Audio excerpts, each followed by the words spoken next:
Alors dans cette vidéo, nous allons voir comment mesurer le niveau de délinquance. Alors déjà, il faut rappeler la distinction entre d'un côté la déviance et de l'autre la délinquance. La déviance va désigner l'ensemble des comportements qui transgressent les normes en vigueur dans une société ou dans un groupe social donné. Par exemple, des garçons qui s'habillent en filles ou quelqu'un qui va tricher à un examen.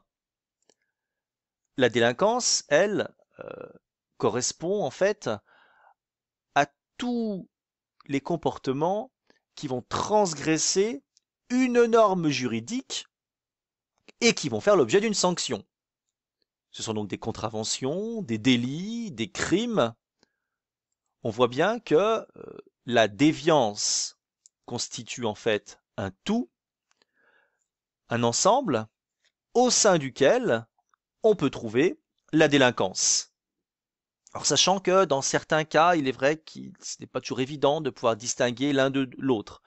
Si l'on prend comme exemple des injures, bon, si ce sont des petites injures, si on va traiter quelqu'un d'idiot, de débile, etc., bon, c'est plus de la déviance.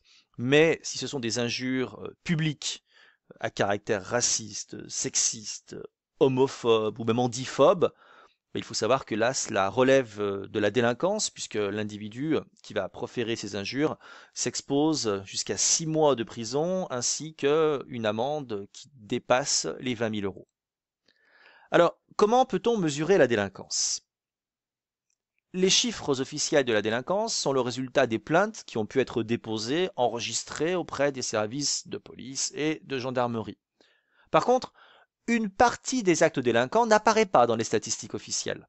C'est ce qu'on appelle les chiffres noirs de la délinquance. Autrement dit, on va avoir la délinquance réelle sur un territoire donné.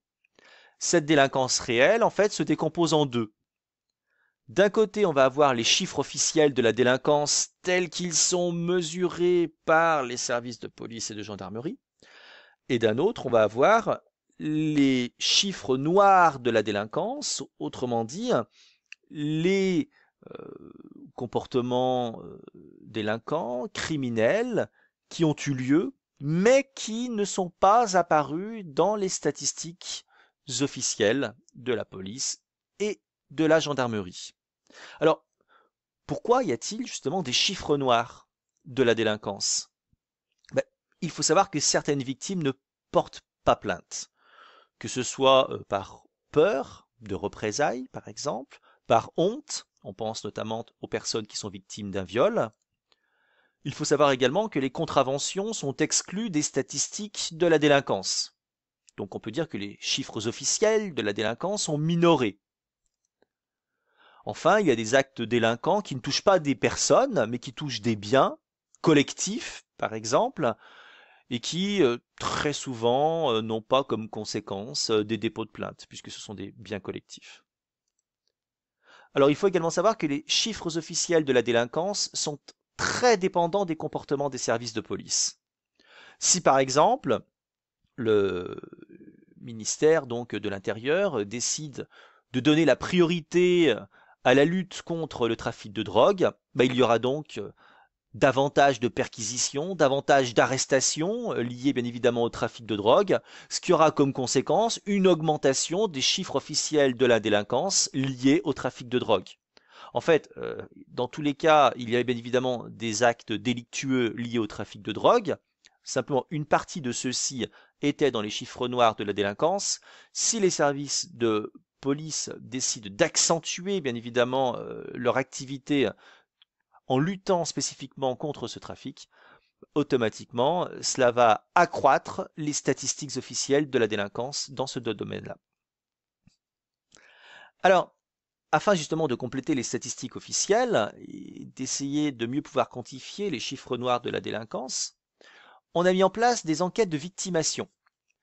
Alors, les enquêtes de victimation, qu'on appelle également de la délinquance autodéclarée, permettent justement de tenir compte des écarts entre la délinquance réelle et la délinquance telle qu'elle est statistiquement mesurée par les services de police et de gendarmerie.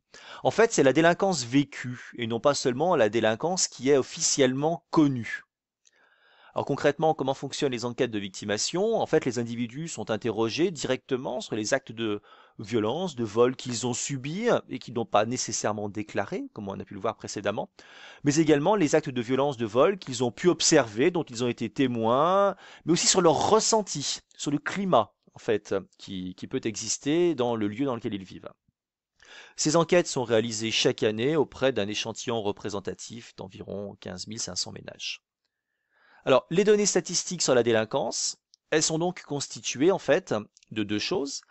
D'un côté, on a le fameux État 4001, autrement dit, ce sont toutes les données officielles qui permettent justement de pouvoir mettre en évidence l'activité judiciaire des services de police et de gendarmerie.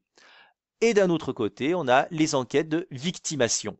Avec ces deux éclairages, cela permet d'avoir une vue un peu plus réelle de ce qui peut se passer dans la société en termes de délinquance.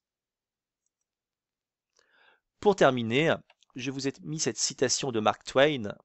Il y a trois sortes de mensonges, les sacrés mensonges et les statistiques. Pour bien que vous ayez présent à l'esprit le recul nécessaire à la diffusion d'un certain nombre de données statistiques.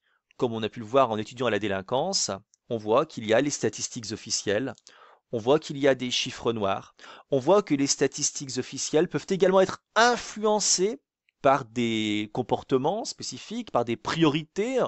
On a vu l'exemple de la lutte, par exemple, au niveau des trafics de drogue. Donc il faut bien prendre du recul au niveau des statistiques qui sont données, car on sait qu'elles sont aisément manipulables.